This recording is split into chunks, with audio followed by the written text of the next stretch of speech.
माननीय प्रधानमंत्री जी नमस्कार। एक अभिभावक होने के नाते मेरा आपसे सवाल है कि छात्रा पर जो पीर प्रेशर रहता है जो कि एक तरह से दोस्ती की सुंदरता छीन लेता है और छात्राओं को अपने ही दोस्तों के साथ प्रतिस्पर्धा करा देता है, उस पर आपकी क्या राय है? कृपया मुझे समाधान दें। धन्यवाद। धन्यवाद भाग्य लक्ष्मी जी। विश्व को सत्य, अहिंसा और धर्म की त्रिमूर्ति प्रदान करने वाली भूमि गुजरात स्थित पंचमहल के जवाहर नवोदय विद्यालय की छात्रा दृष्टि चौहान प्रधानमंत्री जी आपसे अपनी समस्या का हल जानना चाहती हैं। दृष्टि, कृपया अपना प्रश्न पूछिए। माननीय प्रधानमंत्री जी नमस्कार। मैं दृष्टि चौहान जवाहर नवोदय विद्यालय पंचमहल में कक्षा 6 की छात्रा हूँ। मेरा आपसे यह प्रश्न है कि कभी कभी परीक्षा के प्रतिस्पर्धी माहौल में दोस्तों के साथ प्रतिस्पर्धा भी अधिक दबाव पैदा करती है। कृपया सुझाव दें कि इससे कैसे बचा जा सकता है। आप मुझे इस पर अपना मार्गदर्शन प्रदान करें। धन्यवाद सर। धन्यवाद दृष्टि। नेचुरल ब्यूटी से भरपूर, बारिश की पहली बूंदों से भीगने वाला राज्य केरल में स्थित केंद्रीय विद्यालय क्रमांक 1 कालीकट से स्वाति दिलीप हमसे ऑनलाइन जुड़ रही हैं और आपसे अपना प्रश्न पूछना चाहती हैं। स्वाति, कृपया अपना प्रश्न पूछिए। Namaskar, Honorable Prime Minister, sir. I am Swati Dilip, a class 11 student from PM Sri Kendriya Vidyalaya number 1 Calicut of Ernakulam region.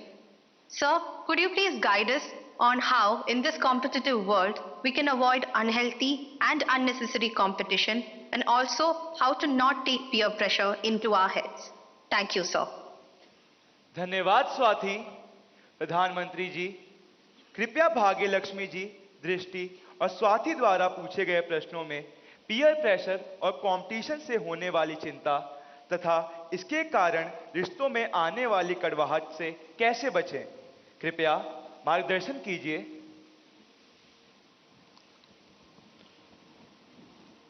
अगर जीवन में चुनौतियां न हो, स्पर्धा न हो, तो फिर जीवन बहुत ही प्रेरणाहीन बन जाएगा, चेतनाहीन बन जाएगा।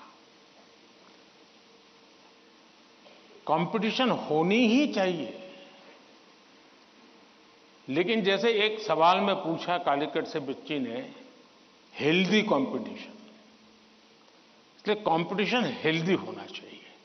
अब आपका जो सवाल है वो जरा डेंजर है और वो मुझे चिंता कराता है। शायद मुझे भी इस परीक्षा पे चर्चा पे इस प्रकार का सवाल पहली बार आया है। देखिए, कभी कभी इस प्रवृत्ति का जहर,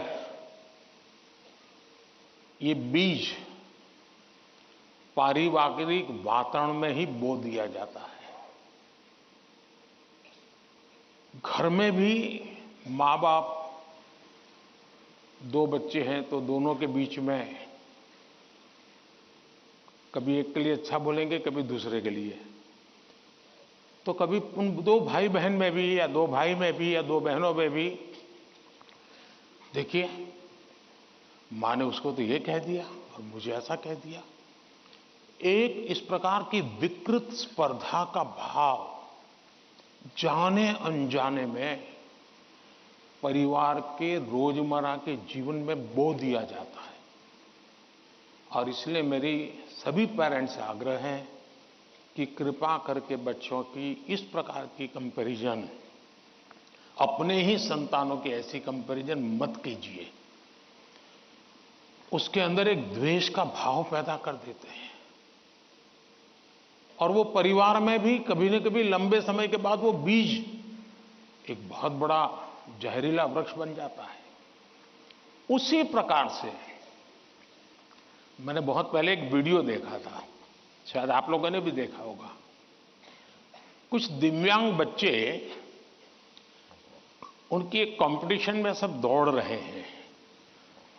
12-15 बच्चे अलग अलग, किसी दिव्यांग है तो कठिनाइयां है, लेकिन वो दौड़ रहे हैं। इतने में एक बच्चा गिर जाता है अब ज्यादा बुद्धिमान लोग होते तो क्या करते? वाह, ये तो गया, चलो यार, एक तो स्पर्धा में कम हो गया। लेकिन उन बच्चों ने क्या किया? सबके सब जो आगे चले गए थे वो भी पीछे आए, जो दौड़ रहे थे वो भी रुक गए। पहले उन सब ने उसको खड़ा किया और फिर दौड़ना शुरू किया।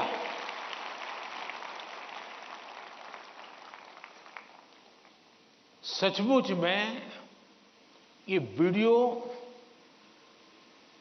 दिव्यांग बच्चों के जीवन का भले होगा, लेकिन हम लोगों को भी ये बहुत बड़ी प्रेरणा और बहुत बड़ा संदेश दे देता है।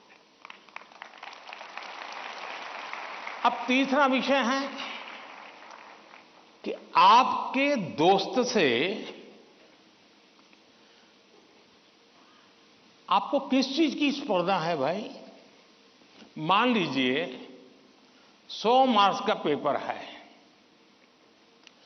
अगर आपका दोस्त 90 ले गया तो क्या आपके लिए 10 मार्क बचा है क्या? आपके लिए 10 मार्क बचा है क्या? आपके लिए भी तो 100 है ना? तो आपको उससे स्पर्धा नहीं करनी है, खुद से करनी है। खुद से करनी है कि वो 100 में से 90 लाया, मैं 100 में से कितना लाऊं। उससे द्वेष करने की जरूरत ही नहीं है। एक्चुअली तो वो आपके लिए इंस्पिरेशन बन सकता है। और अगर यही मानसिकता रहेगी तो क्या करेंगे आप? अपने से तेज तर्रार व्यक्ति को दोस्ती नहीं बनाएंगे। आप ऐसे जिसकी कुछ चलती नहीं बाजार में, उसी को दोस्त बनाएंगे और खुद बड़े ठेकेदार बन के घूमते रहोगे। सचमुच में तो हमसे प्रतिभावान दोस्त ढूंढने चाहिए हमने। जितने ज्यादा प्रतिभावान दोस्त मिलते उतना हमारा भी तो काम बढ़ता है, हमारा स्पिरिट भी तो बढ़ता है। और इसलिए कभी भी हमने इस प्रकार का ईर्ष्या भाव कतई ही अपने मन में नहीं आने देना चाहिए। और तीसरा, मां बाप के लिए भी बहुत बड़ा चिंता का विषय है। मां बाप हर बार अपने बच्चों को कोसते रहे, देख तू खेलता रहता है, देख वो किताबें पढ़ता है, तू ये करता रहता है, देख वो पढ़ता है। यानी वो भी हमेशा उसी का उदाहरण देते हैं। तो फिर आपके दिमाग में भी यही एक मानदंड बन जाता है। कृपा करके मां बाप इन चीजों से बचे। कभी कभी तो मैंने देखा है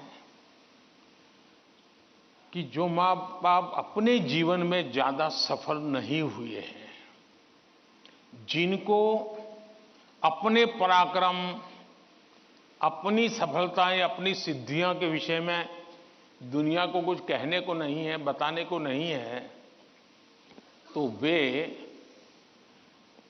अपने बच्चों का रिपोर्ट कार्ड ही अपना विजिटिंग कार्ड बना देते हैं। किसी को मिलेंगे, अपने बच्चे की कथा सुनाएंगे। अब ये जो नेचर है वो भी एक प्रकार से बच्चे के मन में एक ऐसा भाव भर देता है कि मैं तो सब कुछ हूं, अब मुझे कुछ करने की जरूरत नहीं है।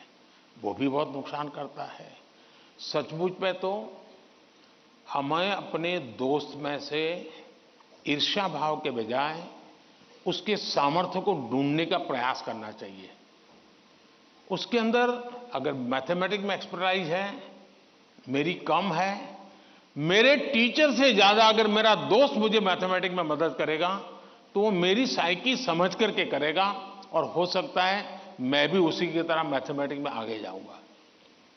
वो अगर लैंग्वेज में वीक है और मैं लैंग्वेज में मजबूत हूं, मैं अगर लैंग्वेज में उसकी मदद करता हूं तो हम दोनों को एक दूसरे की ताकत जोड़ेगी और हम अधिक सामर्थ्यवान बनेंगे। और इसलिए कृपा करके हम अपने दोस्तों से स्पर्धा और ईर्ष्या के भाव में न डूबें। और मैंने तो ऐसे लोग देखे हैं कि खुद फेल हो जाएं लेकिन अगर दोस्त सफल हुआ है तो मिठाई वो बांटता है। मैंने ऐसे भी दोस्त देखे हैं कि जो बहुत अच्छे नंबर से आए हैं लेकिन दोस्त नहीं आया, इसलिए उसने अपने घर में पार्टी नहीं की, फेस्टिवल नहीं मनाया। क्यों? मेरा दोस्त पीछे रह गया। ऐसे भी तो दोस्त होते हैं। और क्या दोस्ती लेन देन का खेल है क्या? जी नहीं, दोस्ती ये लेन देन का खेल नहीं है। जहां कोई प्रकार का इस प्रकार का लेना देना नहीं है, निर्व्याज प्यार होता है, वही तो दोस्ती होती है। और ये जो दोस्ती होती ना, वो स्कूले छोड़िए जिंदगी भर आपके साथ रहती है। और इसलिए कृपा करके दोस्त हमसे ज्यादा तेजस्वी तपस्वी हमें चुनने चाहिए और हमेशा उनसे सीखने का प्रयास करना चाहिए। धन्यवाद।